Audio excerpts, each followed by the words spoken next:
marker buoys. These mark the mid-water shallows, and hereabouts are encircled around the danger spots. You may recall Windermere has a maximum depth of 220 feet or 67 metres, but the average depth is only around 40 feet or 12 metres. Many places around this section are much, much shallower.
Ahead of us is the island of Ramphone, which was an important property in centuries gone by.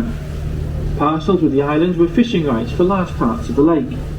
Windermere was commercially fished for hundreds of years up until 1921, when to try and conserve fish stocks, commercial fishing was banned.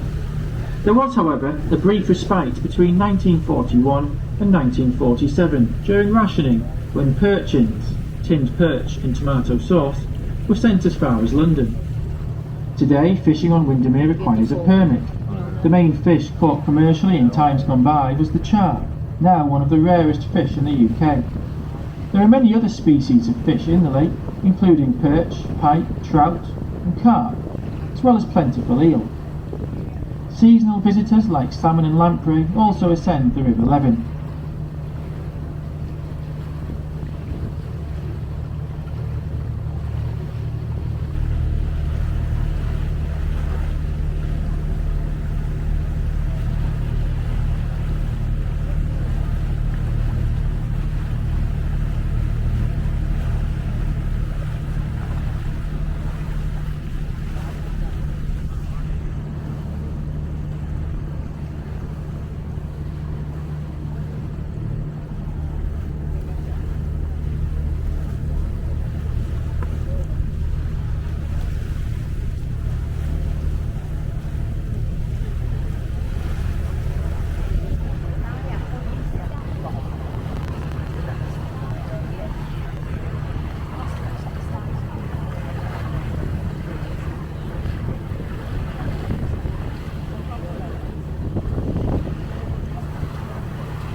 The large grey building you can see through the trees is the Ferry House, built in 1880 as a hotel on the site of the former Ferry Inn, which has stood there since the 16th century.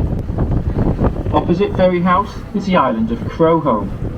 Ingeniously, Bruce Logan, who was a former landlord of the Ferry Hotel, used the island as kennels for his hounds trailing dogs.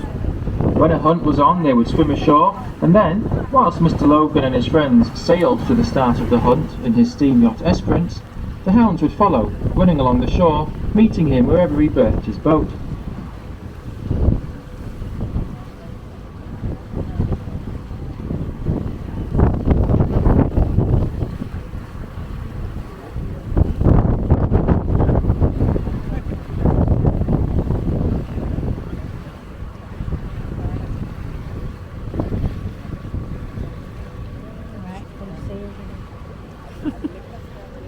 I'm Dubai.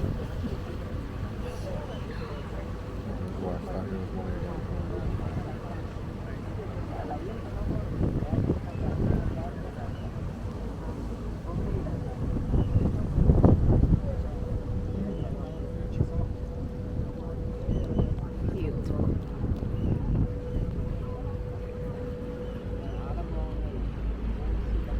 Is due to the way it was formed. The glaciers that gouged out the northern basin of the lake flowed in a southerly direction but split into three just north of Bowness Bay. One arm went along the route of the A591 to Kendal, another through Bowness and along the Lythe Valley. The third arm of the glacier headed along the course of what is now the lake, wearing down the small hills that were there, which would eventually become Windermere's Islands. Diminished in size and weight, this section of ice was unable to carve a deep trench until it was joined by ice from the Langdales and Esthwaite, just south of Storrs. Windermere as a lake dates from roughly 14,000 years ago, although it's believed that at that time Windermere was actually two smaller bodies of water, with dry land splitting the lakes just off Bowness. The ice receded over many centuries, and the meltwater rushing off the glacier retreating up the Troutbeck Valley deepened the channels between the islands, making them permanent and creating one large lake. The maximum depth of water around the islands is only 14 feet, reflecting this.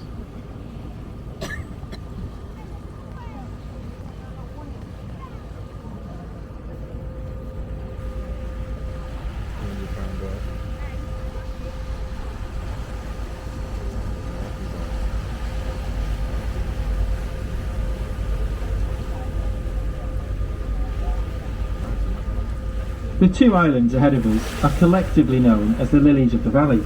Their old names of Smallholm and Ingholm are now nearly forgotten. They take their newer name from the flowers that used to grow all over them, but which are now locally extinct. During the Edwardian era, it became a bit of a tradition to hire one of the 300 rowing boats available in Bowness, row out with your loved one and pick them some of the flowers. Unsurprisingly, it wasn't long before the flowers were all picked out.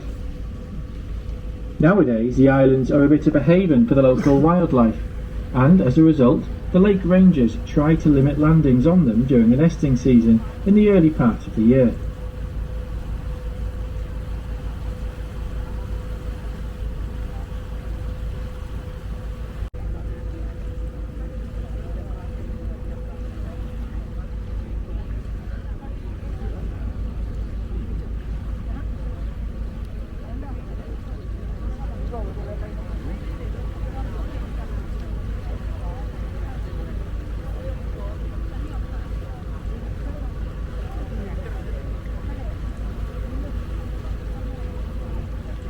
Thompson's Home, or Tommy Home. It takes its name from its previous owners, the Thompson family of Under Millbeck. The first reference to it is from deeds dating to around 1390. It's quite a long island, which is sometimes split in two at times of high water. It's also a breeding ground for local bird life, and as a result, landing is prohibited during the breeding season. Thompson's Home used to be quite a bit smaller than it is today. When the lake was commercially dredged, sand, gravel and silt, which didn't meet the grade required, was dumped around the island, making it quite a bit larger than it used to be.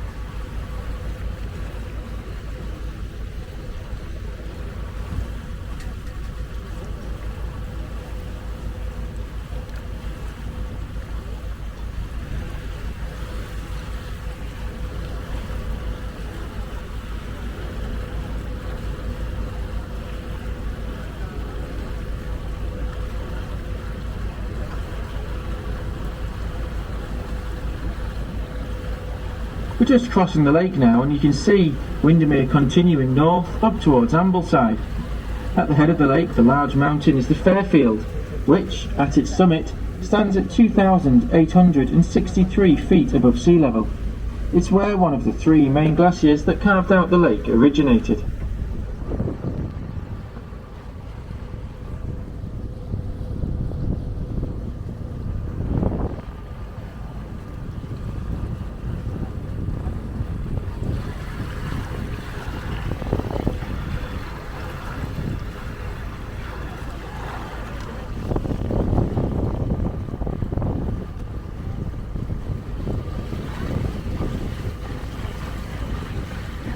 As we sail through the bay again, you can see the village of Bowness laid out along the shoreline. Prior to the arrival of tourism, Bowness was a small village that could trace its roots back a couple of thousand years. With the arrival of tourism in the early 19th century, the village expanded into what you see today. This expansion was aided by the introduction of excursion vessels on the lake in the 1830s. These first tourist boats were simple rowing boats, but in 1845 the luxurious paddle steamer Lady of the Lake was introduced. Successive steamers were made larger and larger to help accommodate the masses that arrived by rail to the lake. The first railway reached the village of Birthwaite, just up the hill from Bowness, and now renamed Windermere, in 1847. Lakeside, at the southern tip of the lake, was reached in 1869. Wealthy industrialists moved here and made their home at the lake shore, commuting to their workplaces for the week and returning up here at weekends. One such man was Henry Schneider, known as the man who built Barrow. He purchased the Bellsfield, the large cream building dominating the view behind the piers there. The Bellsfield had been built in 1845 as a mansion for the Baroness de Sternberg, who had died in 1859. Schneider commuted to Barrow daily in his steam launch Esperance, which is now kept in the Windermere Jetty Museum. His butler would precede him down the lawn in the morning with his breakfast, which was eaten on the voyage to Lakeside. At Lakeside, Schneider boarded his private railway carriage cum office and started work on the way to Barrow. The Bellsfield is now a hotel.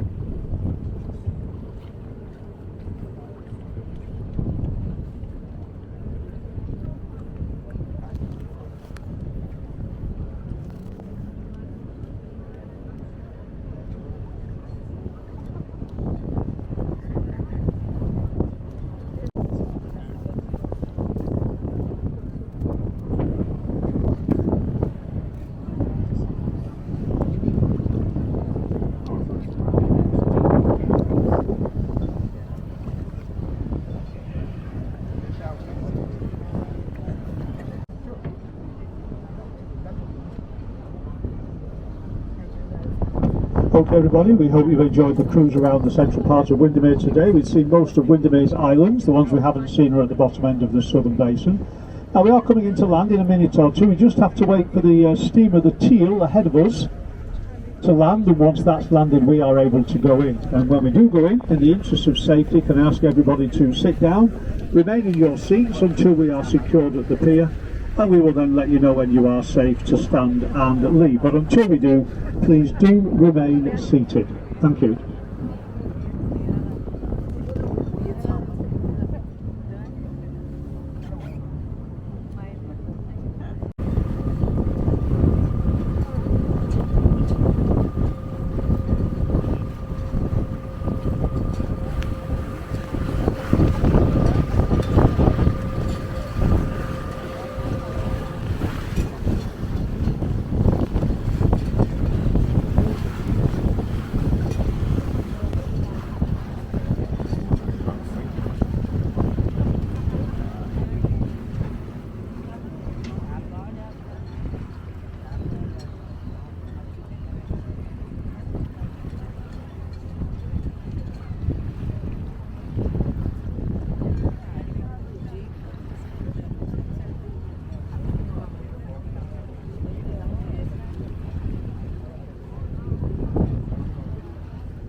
So that was the end of our blue cruise. It was a 45-minute circular cruise around the central part of the lake and islands.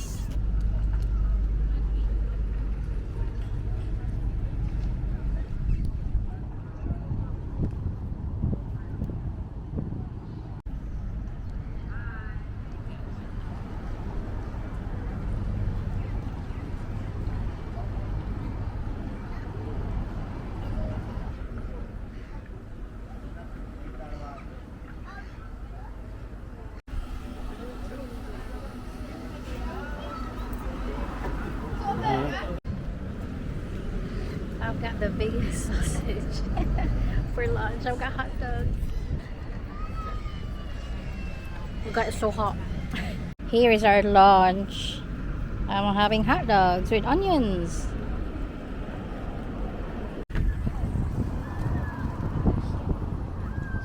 Look at these hot dogs I have. Massive. Mm.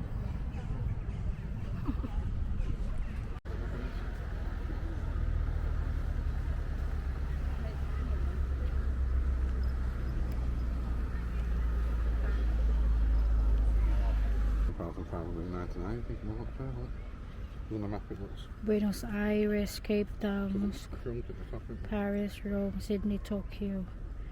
Great circle distances in miles.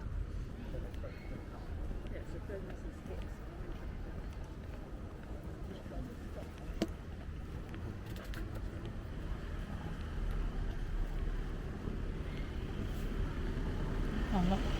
Round table. Ring the bell. Marina reception. Both whales.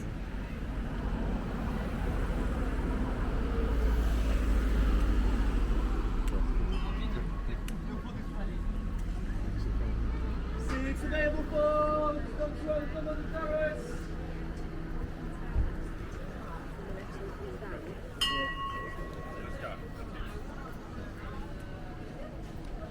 Gelato.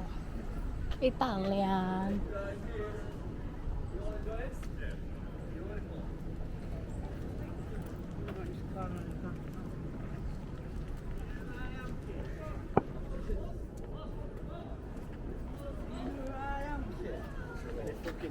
And he just does whatever.